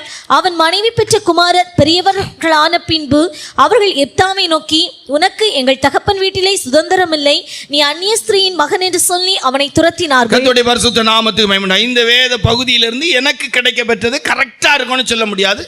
இந்த கிளையாத் என்கிற ஒரு பரஸ்திரி, ஒரு மோசமான ஒரு சகோதரியோடு தொடர்பு வச்சு எப்தா என்கிறவன் பிறந்துட்டான். ஆனால் அதுக்கு பிற்பாடு அவனுக்கு மனைவியா ஒருத்தி வாரா. அவள் அவளுக்கு குழந்தைகள் பிறக்குது, அவங்களுக்கு குழந்தைகள் பிறக்குது. அந்த குழந்தைகள் சொல்ல போனால் எப்தாவுடைய தம்பி அப்படிங்கிற லெவலில் தான் வராங்க. ஏன்னா முதல் வசனத்தில் யார் வாரா? யார் வாரா? எப்தா. அவன் எப்தா எப்படி பிறக்கிறான்? பரஸ்திரியின்டே மகன். பரஸ்திரியின்டே ஒரு மோசமான வாழ்க்கை வாழ்கிறவளோடு கிளையாத் என்கிறவன் தொடர்பு வைத்ததுனால எப்தா என்கிற ஒரு மனுஷன் என்னச்சு, ஒரு பிள்ளை என்னச்சுது பிறக்குது. அதுக்கு பிற்பாடு அந்த கிளையாத் என்கிறவனுக்கு ஒழுங்குபடுத்தப்பட்ட விதத்தில் ஒரு மனைவியா ஒருத்தி வாரா. சரியா? கல்யாணம் பண்ணி அந்த பிள்ளைகள் வந்த உடனே இந்த எப்தாவை விரட்டிட்டாங்க, துரத்தினார்கள். எப்படியா துரத்தினார்கள்? வேதத்தில் வாஸ்து பார்த்தீங்கன்னா வீணரான மனுஷரோடு போனான். யார் அவனுக்கு ஃப்ரெண்டு? தகப்பனால் கைவிடப்பட்டவன். தாய் ஒரு மோசமானவங்க. சரி, அந்த குடும்பத்தில் வந்த பிள்ளைகள் அது விரட்டியாச்சு. இப்போ கூட சேர்ந்தது யாரு? வீணரான மனுஷன். வேதம் சொல்லுது, எப்தா என்று சொன்னால் கர்த்தர் விடுவிக்கிறவர். எப்தா என்று சொன்னால் சரி, எப்படி இருந்திருக்கேங்க? ஒரு அனாதையாக ஒரு பையன் துரத்தப்பட்டு, புறக்கணிக்கப்பட்டு, ஒதுக்கப்பட்டு, ஓரங்கட்டப்பட்டு, எங்கேயோ ஒரு இடத்துல நம்ம ஊர் பாஷையில் நம்ம சொன்னால் ரவுடிகளோடு ஐக்கியப்பட்டது போல் வாழ்ந்துக்கிட்டு இருக்கிறான். ஆனால் வாழ்க்கை தரத்தில் கர்த்தர் எப்தாவை நினைத்தருளினார். அல்லேலூயா.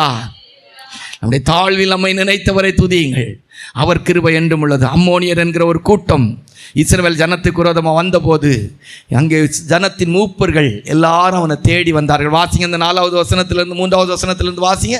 அப்பொழுது எப்தா தன் சகோதரரை விட்டு ஓடிப்போய் தோப் தேசத்திலே குடியிருந்தான். வீணரான மனுஷர் எப்தாவோட கூடிக்கொண்டு அவனோட கூட யுத்தத்திற்கு போவார்கள்.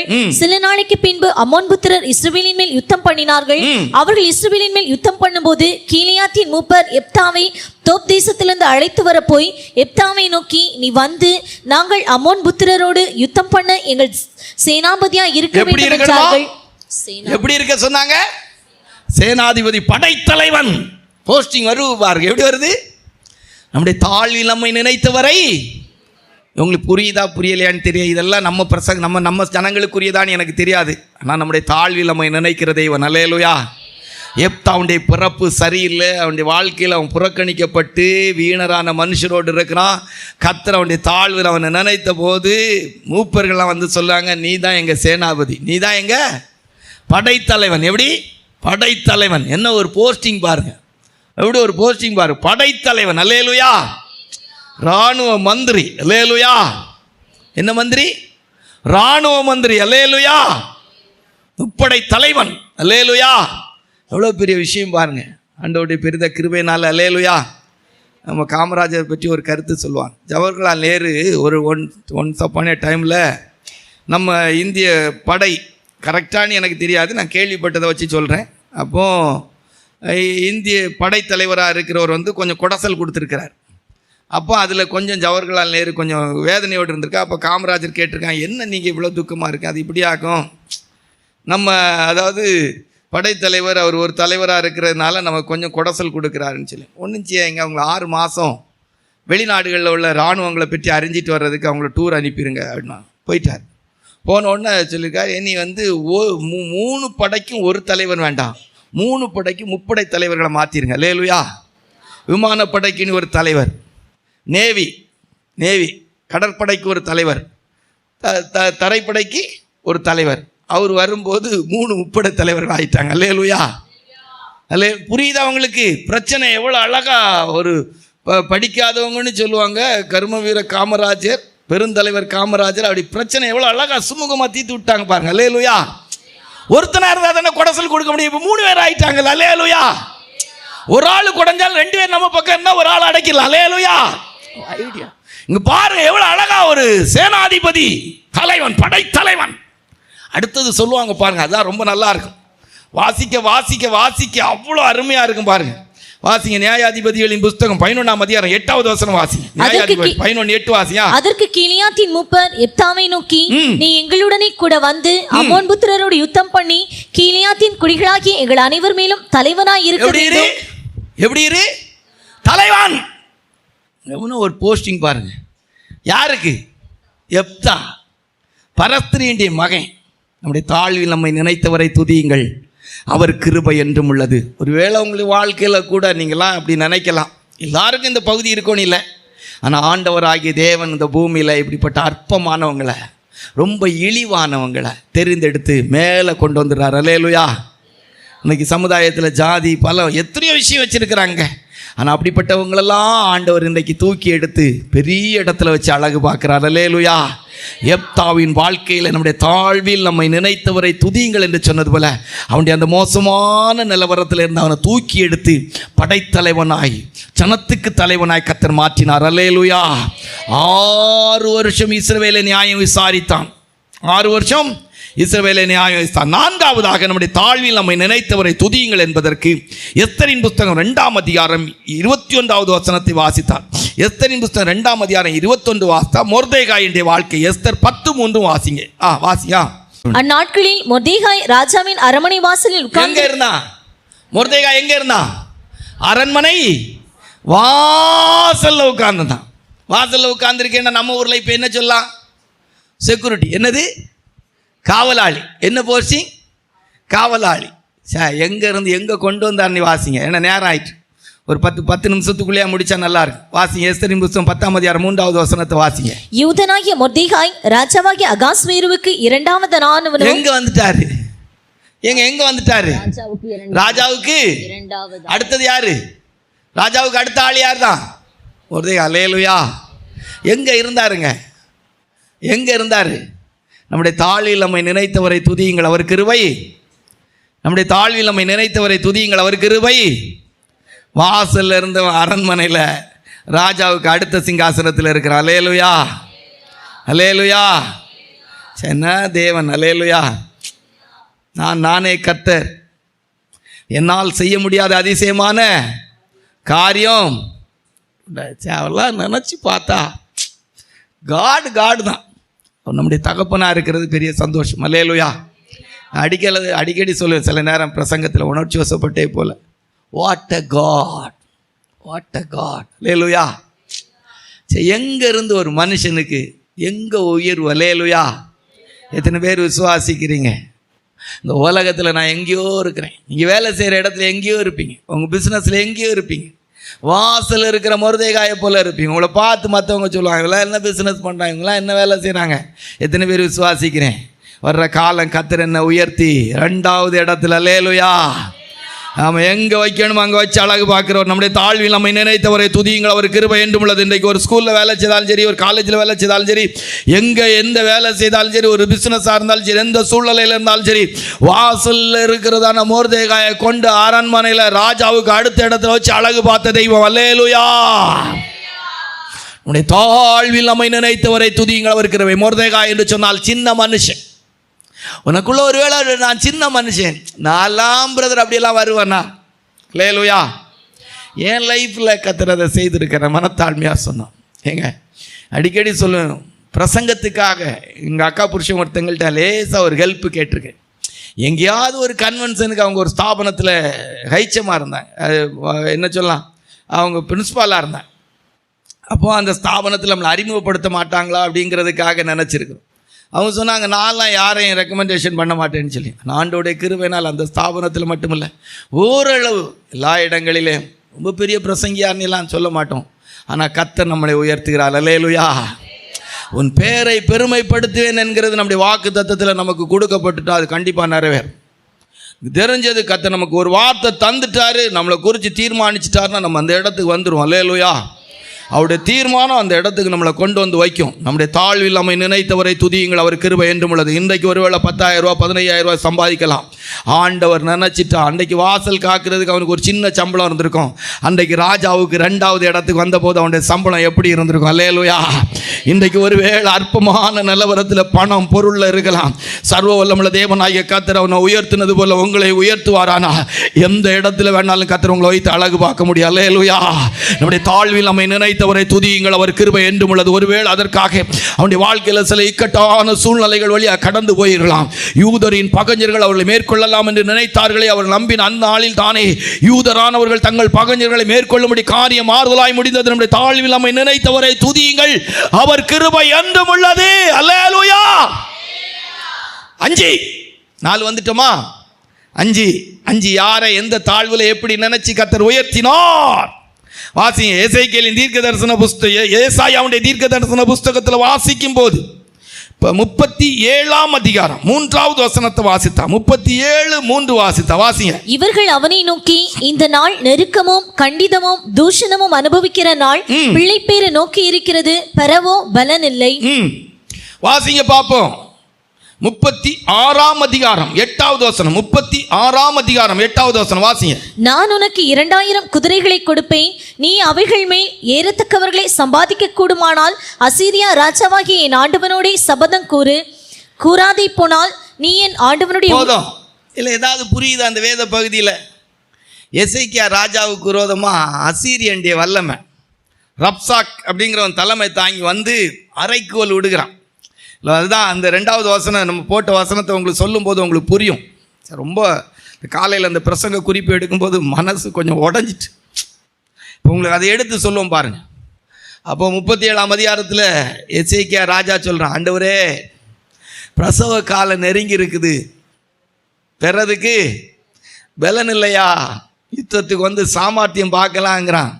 அசீரிய ராஜா சனகரிப்பு, அவன் ஆள் ரப்சாக் அரைக்கோல் விடான், யார் எங்கள் கைக்கு உங்களை விடுதலையாக்க முடியும் அப்படிங்கிறான். அவன் சொல்கிறான் பாருங்க. அந்த 36ஆம் அதிகாரம் 8வது வசனத்தில் ஒரு வசனம் சொல்லுவான் பாருங்க. இப்போ உங்களுக்கு புரியும் பாருங்க. சொல்றான் பாருங்க. நான் உனக்கு 2000 குதிரைகளை கொடுப்பேன், நீ அவைகள் மேல் ஏறத்தக்கவர்களை சம்பாதிக்க கூடுமானால். ஏதாவது புரிஞ்சுதா? எதிரி சொல்றான், நான் ஒரு 2000 குதிரை உனக்கு அனுப்பித்தாரேன், நீ யுத்தம்லாம் பண்ணாண்டா, அந்த 2000 குதிரையில் ஏறுறதுக்கு வீரர்கள் இருக்கிறாங்களான்னு சொல்றான். யாரை பார்த்து? எசேக்கியா ராஜாவை பார்த்து சொல்கிறான். எப்படி சொல்கிறான்? 2000 குதிரை உனக்கு அனுப்பித்தாரேன், யுத்த குதிரை. அந்த யுத்த குதிரையில் ஏறுறதுக்கு உங்ககிட்ட ஆள் இருக்கா? 2000 போர் வீரர்களே இல்லையே, நீ என்கிட்ட சண்டைக்கு வர போறியானி? ஆனால் இஸ்ரவேல் எப்படிப்பட்ட ஜனம் தெரியுமா? இப்போ வாஸ்து பாருங்கள். ஒரு வசனத்தை ஒரு 200-300 வருஷத்துக்கு முன்னால் அவங்க எப்படிப்பட்டவங்களா இருந்திருக்கிறாங்க அப்படிங்கிறத உங்களுக்கு வாஸ்து காட்டுறோம், புரியும் பாருங்கள். 1 நாளாகமத்தினுடைய புஸ்தகம் 12ஆம் அதிகாரம் 22லேருந்து 37 வரைக்கும் உள்ளதை வாசித்து பாருங்க. 1 நாளாகமம் 12ஆம் அதிகாரம் 22லேருந்து 37 வரைக்கும் வாசிங்க, சீக்கிரம் வாசிங்க. அக்காலத்திலே நாளுக்கு நாள் தாவீதுக்கு உதவி செய்ய மனுஷர் அவனிடத்தில் வந்து சேர்ந்தபடியால் அவர்கள் தேவ சேனையைப் போல மகா சேனையா ஆனார்கள். 10 தலைமுறைக்கு முன்னால கர்த்தரின் பார்வைக்கு செம்மையான செய்த தாவீதின் வாழ்க்கையில் அவனுக்கு இருந்த சேனை எப்படி சொல்லப்பட்டிருக்கு? எப்படி இருந்துச்சான்? எப்படி தேவ சேனை இறங்கினா தோல்வி இல்லாமல் அடித்து தூள் கிளப்புவாங்களோ அதுபோல் தாவீதின் சேனை இருந்துட்டான். கீழே ஒரு பட்டியல் போடுவாங்க பாருங்கள், வீட்டில் போய் வாசிங்க. 2000 குதிரை தாரம் ஏறதுக்கு ஆள் இல்லாமல் இருக்கிறே அப்படின்னு சொல்லி எசேக்கியாவை நிந்திச்சான ஒரு காலத்தில். எப்படி இருந்துச்சான்? வாசி 23. கர்த்தருடைய வாக்கின்படியே சவுலின் ராஜ்யபாரத்தை தாவீதினிடமாய் திருப்ப எப்ரோனில் இருக்கிற அவனிடத்துக்கு வந்த யுத்த சன்னத்தரான தலைவரின் இலக்கமாவன யூதாபுத்திரரில் பரிசையும் ஈட்டியும் பிடித்து யுத்த சன்னத்தரானவர்கள் 6800 பேர், சிமியோன் புத்திரரில் பராக்கிரமசாலிகளாகிய யுத்த வீரர் 7100 பேர், லேவி புத்திரரில் 4600 பேர், ஆரோன் சந்ததியாரில் அதிபதியாகிய யோயதாவும் அவனுடன் 3700 பேரும், பராக்கிரமசாலியான சாதோக் என்னும் வாலிபனும் அவன் தகப்பன் வம்சத்தாரான 22 தலைவருமே, பென்யமீன் புத்திரரான சவுலின் சகோதரரில் 3000 பேர். அதுவரைக்கும் அவர்களில் மிச்சமானவர்கள் சவுலின் குடும்பத்தை காப்பாற்ற பார்த்தார்கள். எப்ராயிம் புத்திரரில் தங்கள் பிதாக்களின் வம்சத்தில் பெயர் பெற்ற மனுஷரான பராக்கிரமசாலிகள் 20800 பேர். கர்த்தருடைய பரிசுத்த நாமத்து மகிமையுண்டாகட்டும். தெரியுதா உங்களுக்கு? எத்தனை ஆயிரம் பட்டாளம் வச்சுருந்தாங்க, எப்படிப்பட்ட ஒரு சேனை இருந்தாங்க. 2000 குதிரை ஏறுறதுக்கு ஆள் இல்லை. ஆனால் வேதம் சொல்லுது, அந்த ராத்திரியிலே ஒரு தூதன் இறங்கி 1,85,000 பேர் அழிச்சான். அல்லேலூயா. நம்முடைய தாழ்வில் நம்மை நினைத்தவரை துதியுங்கள், அவர் கிருபை என்றும் உள்ளது. இதனால் எதுக்க பலன் இல்லை பிரதர், போராட பலன் இல்லை, சக்தி இல்லை. என்ன இல்லை? சக்தி இல்லை.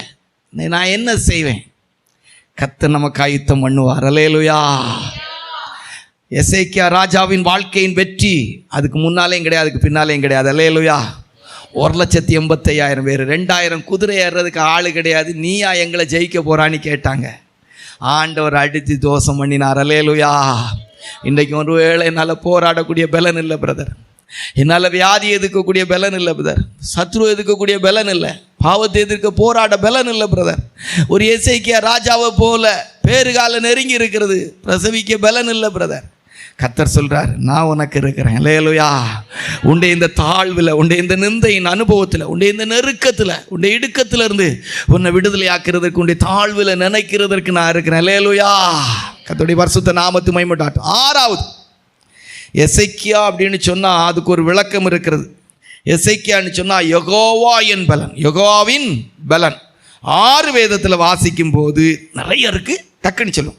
லூக்கா சுவிசேஷம் 13:11, மார்க்கு சுவிசேஷம் 3:1, அப்போஸ்தலர் 3:2 வாசிங்க. அப்பொழுது 18 வருஷமாய் பலவீனப்படுத்தும் ஆவியை கொண்ட ஒரு ஸ்திரீ அங்கே இருந்தாள். அவள் எவ்வளவும் நிமிரக்கூடாத கூனியா இருந்தாள். போதும் வாசிய. மார்க்கு சுவிசேஷம் 3:1, அப்போஸ்தலர் 3:2 வாசிங்க. மறுபடியும் அவர் ஜெபாலயத்தில் பிரவேசித்தார். அங்கே சூம்பின கையை உடைய ஒரு மனுஷன் இருந்தான். அப்போஸ்தலர் 3:2. அப்பொழுது தன் தாயின் வயிற்றிலிருந்து சப்பானியாய் பிறந்த ஒரு மனுஷனை சுமந்து கொண்டு வந்தார்கள். போதும். இதுல இருந்து என்ன இருக்குது? அங்கவீனமானவர்கள், நொண்டி, சப்பானி, குருடு. எப்படிப்பட்ட ஆளு? நொண்டி, சப்பானி, குருடு, கூனி, குட்டையன், நெட்டையன், கருப்பு.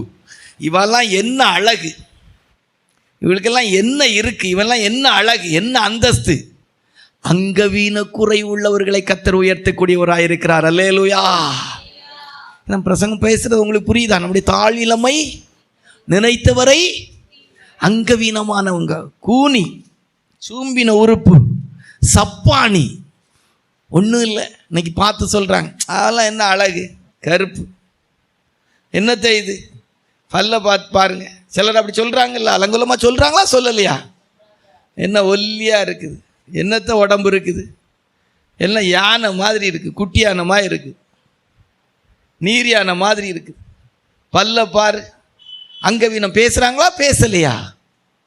பிறப்பால் சிலர் அங்கவீனமாக இருக்கிறாங்க, சாத்தானால் சிலர் அங்கவீனமாக்கப்படுகிறார்கள், வயதால், நோயால், விபத்தால், பல விதத்தில் இருக்கு. ஆனால் வேதம் சொல்லுது, இந்த தாழ்வில் கர்த்தர் நம்மை நினைக்கிறார். அல்லேலூயா. 1 யோவான் 3:2 வசனத்தை வாசிக்கும் போது, 1 யோவான் 3:2 வாசிக்கும் போது, பிரியமானவர்களே, இப்பொழுது தேவனுடைய பிள்ளைகளாய் இருக்கிறோம், இனி எவ்விதமாய் இருப்போம் என்று இன்னும் வெளிப்படவில்லை. ஆகிலும் அவர் வெளிப்படும் போது அவர் இருக்கிற வண்ணமாகவே நாம் அவரை தரிசிப்பதினால் அவருக்கு ஒப்பாய் இருப்போம் என்று. எழுத்தின்படி இப்ப சில அங்கவீனங்களை மாற்றி அமைக்கிறதுக்கு அற்புதங்கள் நடக்கல. அது அப்போ சில காலத்தில் நடந்துச்சு, அவ்வப்போது இப்போ நடக்குது. ஆனாலும் எழுத்தின்படி கை கால் ஊனங்கள்லாம் மாறினது போல நம்ம காலத்தில் என்ன செய்ய முடியல, சொல்ல முடியல. ஆனாலும் நம்முடைய தாழ்வில் நம்மை நினைக்கிற தெய்வம் இருக்கிறார். எத்தனை பேர் விசுவாசிக்கிறீங்க? கருப்பாக இருக்கிற நான் மரணத்துக்கு பிற்பாடு கருப்பாக இருக்க மாட்டேன். அல்லேலூயா. குட்டியாக இருக்கிற நான் குட்டியாக இருக்க மாட்டேன். அல்லேலூயா. கர்த்தருடைய பரிசுத்த நாமத்துக்கு மகிமை உண்டாகட்டும். பல்லு வெளியே நீண்டு இருக்குது, அப்படி இருக்குது, இப்படி இருக்குது, ஒன்றும் பிரச்சனை இருக்காது. நான் யாரை போல இருப்பேன்? நான் யாரை போல இருப்பேன்? அவர் இருக்கிற வண்ணமாகவே இருப்பேன். அல்லேலூயா. நம்முடைய தாழ்வில் நம்மை நினைத்தவரை துதியுங்கள். 7வது குறிப்பை சொல்லி முடிச்சிருவோமா? நம்முடைய தாழ்வில் நம்மை நினைத்தவரை துதியுங்கள் என்பதற்கு லூக்கா சுவிசேஷம் 16:20-22 வரைக்கும் வாசித்தா. லூக்கா சுவிசேஷம் 16:20-22 வாசித்தா. வாசிக்க சீக்கிரம் வாசியா.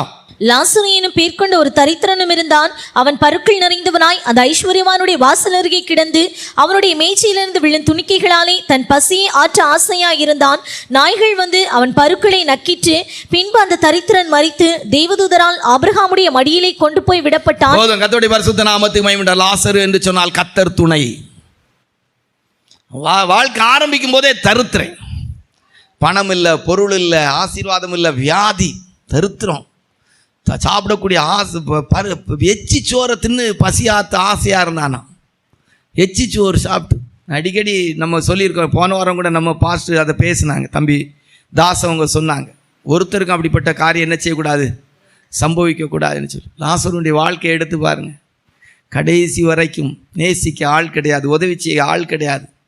புண்ணை நாய் நக்கிச்சு, எப்படி இருந்திருக்கும் யோசித்து பாருங்கள்.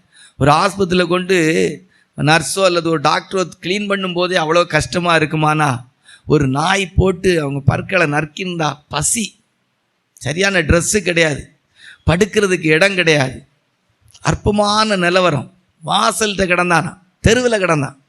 நீங்கள் அப்படி சிலரை பார்த்துருக்கீங்களான்னு தெரில. நேற்று கூட நம்ம ஒரு இடத்துக்கு போயிட்டு வரும்போது ஒரு சகோதரோட இடத்துல இருந்தாங்க, ஒரு கோயிலுக்கு முன்னால். நான் சொன்னேன், இந்த மாதிரி 1 மணி நேரம் நான் இருந்தால் எனக்கு சளி பிடிச்சிரும். 1 மணி நேரம், ஏன்னா அந்த மழை குளிர்ந்த காற்றின் அனுபவத்தில் ரோட்டில், அதாவது பிளாட்ஃபார்மில் இப்படி இருக்கிறாங்க. பார்த்தேன் நான் சில நேரம் ரொம்ப ஆண்டோட்ட இது செய்ய வேறு வழி இல்லையே. யோசித்து பாருங்கள், பிளாட்ஃபார்மில், பஸ் ஸ்டாண்டில் அப்படியே அற்பமாக இருப்பாங்க. எனக்கு அவங்கள பார்த்து எனக்கு வேறு எதுவுமே பெருசாக தெரியாது, பணம் இருக்கிற பொருள் ஒன்றுமே கஷ்டம் தெரியாது. இந்த மாதிரிப்பட்டவங்கள பார்க்கும்போது ரொம்ப கஷ்டமாக இருக்குது. இந்த நாட்கள் எதுவுமே செய்யலையே, ஒரு சின்ன உதவி கூட நம்ம பண்ணலையே, எதுவுமே பண்ணாமல் இருக்கிறோமே அப்படிங்கிற ஒரு ஆதங்கம் மனசில் இருக்க தான் செய்யுது. இன்றைக்கி லாசருடைய நிலவரம் அப்படி தான் இருந்துச்சு. வேதம் சொல்லுது, அவன் மரித்த போது ஆபிரகாமுடைய மடியிலே கொண்டு போய் விடப்பட்டார், தேற்றப்பட்டார். கண்களை மூடுவோமா? நம்முடைய தாழ்வில் நம்மை நினைத்தவரை துதியுங்கள், அவர் கிருபை என்றும் உள்ளது. ஒருவேளை இன்றைக்கு வியாதியிலேருந்து விடுதலை கிடைக்கல, கடைசி குறிப்பு என் வாழ்க்கையாக இருக்குது, பணமோ பொருளோ, நீங்கள் சொன்னது போல் 6 குறிப்பில் உள்ள 5 குறிப்பில் உள்ள எதுவுமே எனக்கு சம்பவிக்கலை பிரதர். 7வது குறிப்பின் அனுபவத்தில் தான் இருக்கிறேன். சாகு வரைக்கும் தீமையை அனுபவித்த லாசருவை போல தான் சாக வேண்டுமோ நீ நினச்சிட்டு இருக்கிறேன். ரோட்டில் இருந்தது போல் வீடு இல்லை, பணம் இல்லை, உறவு இல்லை, சரீரத்தில் சுகம் இல்லை, பசி ஆற்ற நல்ல ஆகாரம் இல்லை, உடுக்கிறதுக்கு நல்ல ட்ரெஸ் இல்லை, செத்தா தூக்கி போடுறதுக்கு ஆளு கூட இல்லை. ஒரு வேளை ஒரு ராத்திரி அவனுடைய மரணம் இருந்திருக்குமானா, அந்த ராத்திரி அவனை சுற்றி நின்ற நாய்கள் அவனை சாப்பிட்ருக்கோம். இஸ்ரவேலிலே யெசபேலினுடைய சரீரத்தை நாய்கள் சாப்பிட்டது என்று எழுதப்பட்டிருக்கிறது. ஒருவேளை அன்றைக்கு லாசருடைய வாழ்க்கை அப்படி இருந்திருக்கலாம். ஏன்னா அவனை சுற்றி நின்னது நாய்கள் தான் சுற்றி நின்றுச்சு. அவன் இறந்த அன்னைக்கு அந்த நாய்கள் அவனுடைய சரீரத்தை பங்கு போட்டிருக்கலாம். நான் வேதம் சொல்லுகிறது, ஆபிரகாமை தூதர்கள், லாசருவை தூதர்கள் ஆபிரகாமுடைய மடியிலே கொண்டு போய் விட்டார்கள். எத்தனை பேர் சுவாசிக்கிறீங்க? இந்த உலகத்தில் எல்லாமே எனக்கு எதிர்வினையாக இருந்தாலும் என்னுடைய தாழ்வில் என்ன நினைக்கிற ஒரு தேவன் இருக்கிறார். கர்த்தர் நம்மை நினைத்திருக்கிறார். அவர் நம்மை ஆசீர்வதிப்பார். ஷக்கத்துனாயி நம நாயிடவலா, அடிமைத்தனத்தில் இருந்த இஸ்ரவேல் ஜனத்தை கர்த்தர் நினைத்தருளினார். வேதனையின் மத்தியிலே மனக்லேசம் உள்ள அன்னாளை கர்த்தர் நினைத்தார். எப்தா என்கிற புறக்கணிக்கப்பட்ட நிந்தையோடு வாழ்ந்த எப்தாவை கர்த்தர் நினைத்தருளினாய். முர்தேகா என்று சொல்லப்படுகிற வாசல் காவலாளி, வாசலில் இருந்தவனை கர்த்தர் நினைத்தருளினார். யுத்தங்களின் அனுபவத்திலே பிரபலனில்லை என்று சொன்ன எசேக்கியாவை கர்த்தர் நினைத்தார். அங்கவீனமானவர்களை நினைத்தருளினார். ஒரு பிச்சைக்கார லாசருவை கர்த்தர் நினைத்தருளினார். நம்முடைய தாழ்வில் நம்மை நினைத்தவரை துதியுங்கள். கொஞ்சம் பேக் போமா, கொஞ்சம் பின்னால் போமா, ஆராதனையில் நம்ம கேட்ட வார்த்தைகளை நினைவு கூறுவோமா? எங்கே இருந்தோம்? எங்கே வைத்திருக்கிறார்? எங்கே இருந்தோம்? கர்த்தர் எங்கே வைத்திருக்கிறார்? 10ஆம் வகுப்பு படிக்கிறதுக்கு தகுதி இல்லை, 12ஆம் வகுப்பு படிக்க தகுதி இல்லை, காலேஜ் போக தகுதி இல்லை, நல்ல செருப்பு வாங்க தகுதி இல்லை, நல்ல வஸ்திரம் வாங்க தகுதி இல்லை. ஏங்க, இந்த வசனத்தெல்லாம் புரிஞ்சு கொள்ளக்கூடிய அறிவே நமக்கு கிடையாதுங்க. ஆனால் பரிசுத்த வேதாகமத்தை கர்த்தர் கையில் தந்து இந்த வேதாகமத்துக்கு சொந்தக்காரராகிய தேவனை நம்ம அறிந்து கொள்வதற்கும் அவரை பின்பற்றுவதற்கும் இந்த உயர்ந்த ஜாதி என்று சொல்லக்கூடிய பரிசுத்த ஜாதி என்கிற ஜாதியாய் நம்முடைய தாழ்வில் நம்மை நினைத்தவரை துதியுங்கள். ஓ ஷக்கரபலங்கரமானா ரிபானா ரிபபலங்கரமானா. நம்முடைய தாழ்வில் நம்மை நினைத்தவரை துதியுங்கள். கர்த்தர் என்ன நினைச்சிருக்கிறார் பிரதர். எப்படியோ இருந்து என்ன கர்த்தர் என்ன உயர்த்தி அழகு பார்க்கிறார் பிரதர். உண்மையிலே ஆண்டவருக்கு முன்பாக இருதயம் உடைந்து போன இருதயமா இருக்குது. நன்றியினால் எவ்வளவு அற்பமா இருந்து என்ன கர்த்தர் ஆசீர்வதித்திருக்கிறார். சொந்த வீடு தந்தாரே, நல்ல ஒரு புருஷனை எனக்கு தந்தார், நல்ல மனைவி எனக்கு தந்தாரே, நல்ல பிள்ளைகளை கர்த்தர் எனக்கு தந்திருக்கிறார், நல்ல சத்தியத்தை கர்த்தர் எனக்கு தந்திருக்கிறாரே, நல்ல பரலோக நம்பிக்கை எனக்கு கர்த்தர் தந்திருக்கிறாரே, எவ்வளவு நல்ல சுகத்தை கர்த்தர் எனக்கு தருகிறார், நல்ல கர்த்தருடைய ஊழியக்காரர்களை கர்த்தர் எனக்கு தந்திருக்கிறாரே, ஆராதிக்கிறதுக்கு நீ ஒரு நல்ல இடத்தை கர்த்தர் எனக்கு தந்திருக்கிறாரே. எவ்வளவு ஆசீர்வாதம், எவ்வளவு ஆசீர்வாதம். ஆண்டவருடைய கிருபையினால் அன்னைக்கு 100 ரூபாய்க்கு ஒரு சுடிதார் எடுக்கிறதுக்கு யோசித்தேன். இன்னைக்கு 1000 ரூபாய்க்கு 2000 ரூபாய்க்கு வேணாலும் ஒரு துணி எடுக்க கர்த்தர் என்ன வைத்திருக்கிறாரே. ஒரு கவரிங் ஒரு இது வாங்கினா கூட யோசித்தேன். ஆனால் இன்றைக்கு எத்தனை பவுனுக்கு வேணாலும் எனக்கு தேவையில்லை. நான் வாங்கக்கூடிய இடத்துல அன்னைக்கு ஒரு செகண்ட்ஸில் ஒரு வண்டி வாங்குறதுக்கு யோசித்தேன். ஆனால் இன்னைக்கு சொந்தமாக புது வண்டி வாங்க கர்த்தர் என்ன வச்சிருக்கிறாரு. ஒரு நல்ல வாடகை வீடு எனக்கு இல்லைன்னு நினைச்சிருக்கேன். எனக்கு சொந்த வீட்டை கர்த்தர் தந்திருக்கிறாரு. என்னுடைய தாழ்வில் நினைத்த தெய்வம் அல்லவா, என்னுடைய தாழ்வில் நினைத்த தெய்வம் அல்லவா. ஷமானா ரிமானா ரிபபலங்கரமானா